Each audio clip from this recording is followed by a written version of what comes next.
Coming next year in February, one of the most beloved real-time strategy games gets a long overdue sequel. Here to tell us all about Homeworld 3, please welcome Martin Cirulis, lead writer, and Lance Mueller, game director. Welcome. Thank you. Thanks.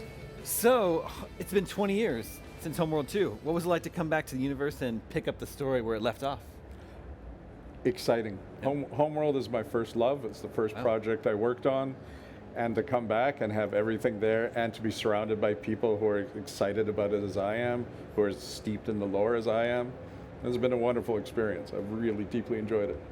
Were there storylines from back then that you'd been thinking of all this time that you were able to pick up again? Yeah, actually, I've kept my hand in here and there. I wrote some work for Deserts of Carrick. The universe just feels good, and there's themes that were great to explore and take further than we had in the past. So what can fans expect from the story in Homeworld 3? You can expect a game that goes further and farther than previous Homeworld, one that examines things we set up and the implications, and you can expect to deal with a galactic level threat. That sounds very serious. Any familiar faces that fans will recognize? Yes, though I cannot speak of them now. Interesting. Yeah. Very tantalizing. Can you tell us about any new protagonists in Homeworld 3? There's the enemy, the Incarnates, and their leader, the Queen. And they are a very dark expression of certain things in the Homeworld universe. And like I said, it's not hyperbole. They represent a threat that can remake the galaxy. And the player and the characters with you are the only things standing in their way. Is this a game where you have a created named protagonist, or do players create their own character? Names are created. Okay. Play along. Okay. So let's talk about War Games. This is a new mode? Yes. Homeworld 3? What's, and I think it's inspired by roguelites, actually, is that right? Yeah, so War Games is a 3-player cooperative experience where you're able to go into sequential missions. You'll be playing a run, 3 missions in a row, that'll pull from a pool of random levels and random objectives as you go into it. So the first mission, you'll come in, you'll be given a random objective that you and your team have to either succeed or fail. Once you've done that and you've succeeded, you'll actually get an artifact, and that'll come in and actually modify your fleet. So that'll give you upgrades or bonuses for your fighters, make them go faster, or your frigates, make them more powerful and be able to get them right in the combat zone. And then also potentially new ships. You'll be able to build new ships that aren't available in the other game modes. That'll give you this huge power boost, and you'll have to work with your friends as you go through this, and hopefully you'll make it as far as you can. Sure. And then sometimes all the stars will align and you'll just make it super far in one run. Well, you'll get all of these different combinations, like your assault frigates will be super powerful, they'll start blowing everything out of the sky, and your buddy's got, assault frigates or ion frigates that are just lasering everything out of the sky, and you just come together to make that perfect run, and you work your way to the final mission, which is kind of a little boss fight. We don't want to spoil too much, but there's unique objectives in there that once you complete, you'll actually have to fight something, and hopefully you'll win.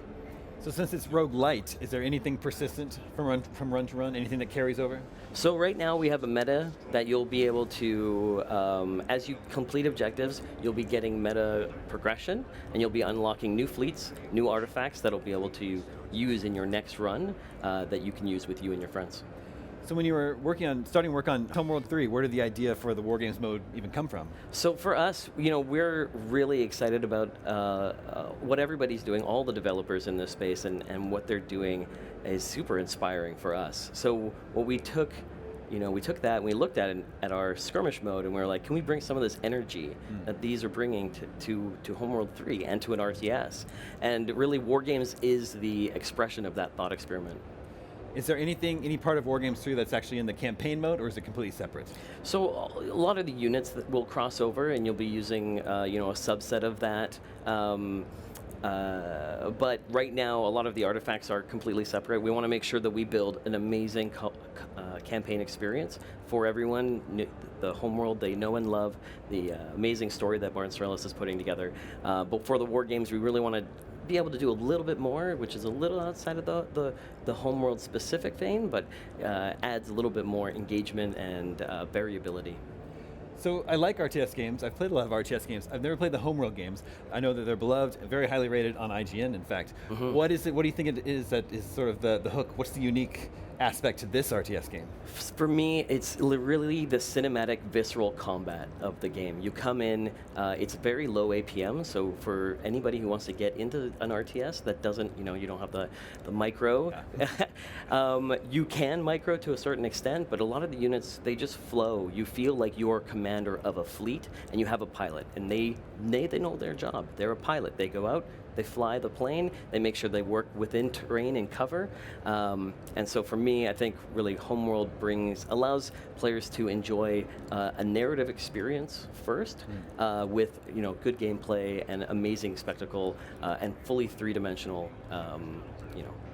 gameplay. There's some very sort of classically trained computer games having a moment right now with Baldur's Gate 3 and Diablo 4. Do you think it's a time for the RTS genre to sort of make a comeback as well? 100%. Like, we love the RTS genre. Blackbird Interactive has made a bunch of different RTSs, and we would love to see more, not just us, but everybody getting into the RTS space. It's a wonderful place, and we love it. Since it has been 20 years since Homeworld 2, how are you thinking about onboarding players that didn't play the previous games?